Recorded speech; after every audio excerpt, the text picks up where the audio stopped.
Coffee and Tech. Good day. How are you? Fantastic. Thank you very much. How are you doing today? Fantastic. Fantastic. So today's our second session. Yep. I did such a horrible job the first time you said, let's do it again, right? That's exactly it. But I did. So since we last talked, I started using my French press coffee for iced coffees. Game changer. That's definitely a way to go. And are you drinking it cold? Or are you reheating it? Drinking it cold. Okay, you can reheat it. Oh, but no, it's okay. Yeah. Okay, I haven't reheated it before. That's the thing that people What do you do with it? So what you do is, if it's condensed, right? You take, let's say you've got it's obviously a condensed version, so you put like this much of your cold brew, and then you fill the rest with hot water. Ooh. And you think it's got a weird or a cooler profile cold. Try it hot. Blow your mind. Okay. All right. That's probably going to happen today because I definitely have. This is definitely my second pot. I probably won't drink it all. So the rest I'm going to try that out. So today we wanted to talk about SaaS Backup, right? So yes. For those that are joining us that don't know what SaaS is, it's software as a service. So any of your subscription type softwares. So your Office 365, your CRMs, your G Suites, your whatever. So you wanted to bring a little tidbit of information as to what's happening with those things and what we're seeing in the marketplace on that. Yeah, for sure. I always like to start this exactly with, let's just talk about G Suite and Office 365. And imagine if you lost your emails right now and they were gone. That's like the first thing I open up in the morning and the last thing I put to bed. I don't think I could do my jobs without them. And then it's really funny. There's some, those SLAs, those contracts that you sign.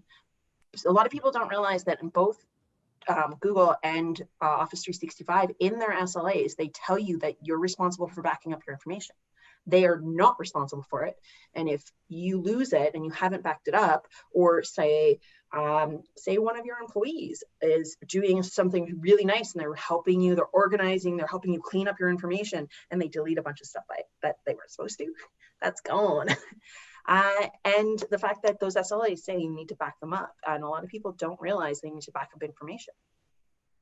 Yeah, and then we've also run into the situation where we have, employees that are perhaps bad actors that might be doing things that they're not supposed to be doing, and they'll delete information, or they'll delete their inbox knowing they're going to be giving notice on a specific date, and they'll delete it a couple of weeks ahead of time and start to clean things up.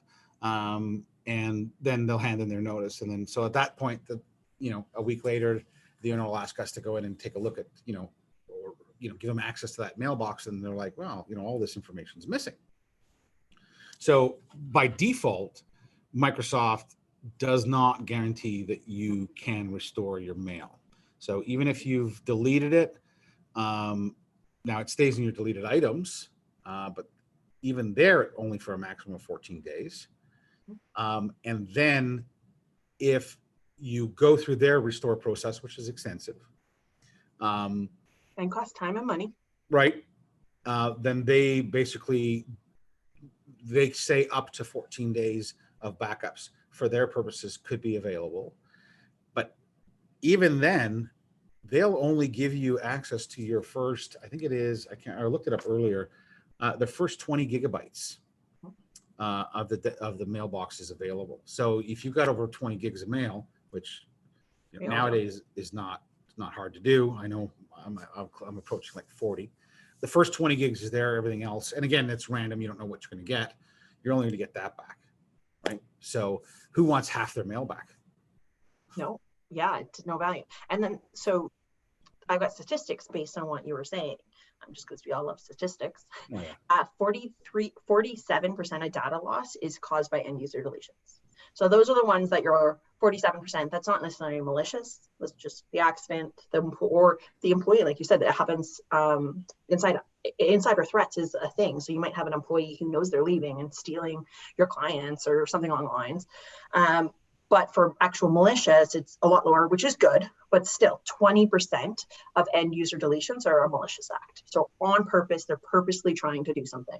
And those statistics are really high if you consider how much information and how much of our lives are in those, in our emails. And that's just talking our emails. We're not even talking about the rest of the SaaS products that we're using on a day-to-day basis. Right. Oh yeah, there's, forget about that. So now you had mentioned in the green room that also, having a proper backup of, backing up these products to a third party or an external source and having it done on a regular basis is the best way to protect yourself from these types of scenarios, right? Yeah. One of the other scenarios that you had mentioned was around security. Could you go into that just a bit? Mm-hmm. Ransom cloud. So if you are watching this and don't know what ransomware is, we're going to do a webinar on that, and it's going to be great. And we'll talk more about that. And also, you haven't watched the news in a really long time. That's awesome. But Ransom Cloud is a new ransomware that's specifically focusing on these SaaS applications. So imagine one day you go to update your anti-spam. Super easy. That's a one-click button. You need to do that, right? Even with all the training and the security and all those things, you might click the wrong button and it might not be a legit place. And then next thing you know, what if all your emails are gone? And then there's this nice help screen that tells you how to buy Bitcoin, and a nice service desk that tells you how to give them money, because they're nice like that. And any languages that suit your needs. They're very accommodating. For all our French Canadians. Yes. But they will help you pay them, but you have no access to your emails unless you have a backup solution. And this goes back to the beginning question. Could you lose all of that information and still do your job today with the ease? Yeah, most companies couldn't. Most companies live, and we see this in a day-to-day in our support. Most companies live within their email. They're not able to communicate with the clients. They're not able to respond. Most of their history, their calendars, everything's in there, right? Contacts. So then also, like you rightfully mentioned, we like to look at the backup strategy that we were talking about. SaaS needs to be a part of that. And then, so it's not just your Office 365 or your G Suite, again, or your SharePoint online, but it's also looking at, what other systems are you using that are online, that are software as a service that you're subscribing to. So whether, that's your CRM, whether that's your ERP, whether that's your accounting system, whatever that would be, that you have some type of online subscription to, where you have content or configuration in that system, that needs to be backed up to a third party or external source. You cannot rely on them. If they get compromised, they're compromised. What's your way of pedaling back, right? So yeah, we definitely preach the same thing. So those statistics are definitely moving. So I think it's rather affordable, right? Super affordable, really easy to set up too, especially when we're in this work from anywhere world. It's so easy, like Andreas, to set up a client, or even just for SaaS, you can do it remotely from your office, your home, wherever you're working and wherever someone else is working, whether hopefully people are getting out of the winter safely and securely. But yeah, it's super easy to set up and really affordable. If you are not doing this, the cost to your bottom line to lose all that information and that time and that effort to get things back up and running is so much more than what you would be spending on this. It's definitely worth a conversation for sure. Now, here's one little tidbit of information I'd like to give everybody as well, that you want to be very careful. There are a lot of, speaking of bad actors, there's a lot of online services out there that if you do a Google search, you might find some of these software as a service companies that say that they offer free backup to your Office 365, and all they are is a hacking tool. So if it sounds too good to be true, and it's much cheaper than your network administrator or your IT guy quoted, there's a good reason for that. You get what you pay for. Or if they say it's free, anything that's free, you're the product. So Yeah. be careful and make sure that you're following the advice of an IT professional or somebody that's currently has vetted that service. Because a lot of these guys, they will get you to subscribe once they're on, and they'll make you give them access to your Office 365 or your G Suite. And then they'll basically take over licensing, or they'll make you buy licensing through them. You need to be very, very careful of that entire process and make sure that you're dealing with a proper verified company that is authorized. And let's face it, security is scary. Like, no one's got time for this. Everything's changing. It's all scary. I had a neighbor the other day who lost all his iPhone and all his emails and was really upset about it. And then he posted on our community page, "Can somebody help me out with this?" And then I luckily got him connected with an MSP, and they were able to not fix the problem, but able to save his butt, because he was about to download all of those, because he was convinced that he would be able to fix it. He can't. There's no fixing it, unfortunately. It's not backed up to anything, not backed up to the cloud, nothing. And so there's no way to fix it. But he literally was about to download malware that would be really hard on his, well, again, not business, but life, and potentially business, because let's face it, we're all working on the same computers, we're all working from home, we're all working on the same network. That's a whole nother story. But so it is an important conversation to have. Yeah, and I've literally had this situation happen with a customer of ours where we had quoted like $50 a month to back up all of their cloud solution, and he called us. Thank God he didn't have administrative access, and he's calling us saying, "I'm trying to give administrative access to this company to back up my Office 365, and it won't allow me." And it's like, yeah, with good reason, because they're not a valid company. This is this is a hacking software. It's going to basically read all your emails. It's going to, they're going to hold you ransom potentially. It's a compromised software. Don't use it. And he's like, "Oh, well, yeah, that's why they were cheaper than what we were quoting you, because it's going to compromise you, right?" But they make it look very legit. So you need to make sure that you're getting proper counsel. And which is where you come in play.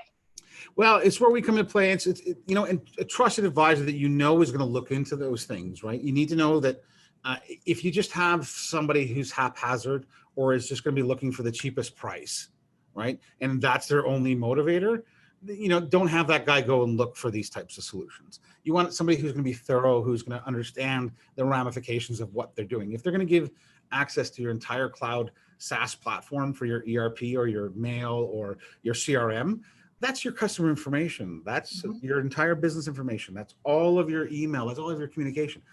They need to do that knowingly what they're doing. And if it's, because they're Bob in accounting and they're looking at the cheapest price per month and they want to pay, $50 instead of, $62, and they've just gone with the cheapest price they found online, I would question that as the person in control. Same thing goes for if you don't think that your IT guy is, very knowledgeable, seek some outside consultation, get somebody else to consult at least and give their opinion, get 2 or 3 opinions, bring some minds to the table, ask the questions. Again, if you don't know what you don't know, but if you ask these types of questions, will they have access to read all our emails? Who is this company? Are they verified? What percentage of market share do they have? If they got 2% market share, I would be worried. The number of big businesses that have those internal IT that are outsourcing their security to managed service providers, it's growing daily, especially the whole last 270 days or so of our lives has changed that and made the ball is rolling so much quicker, because there's so many security threats that happened like immediately, just from the look of the Zoom threat as of March 25th or whatever it was, like drastically happened, that you guys, like managed service providers, you're in this every day.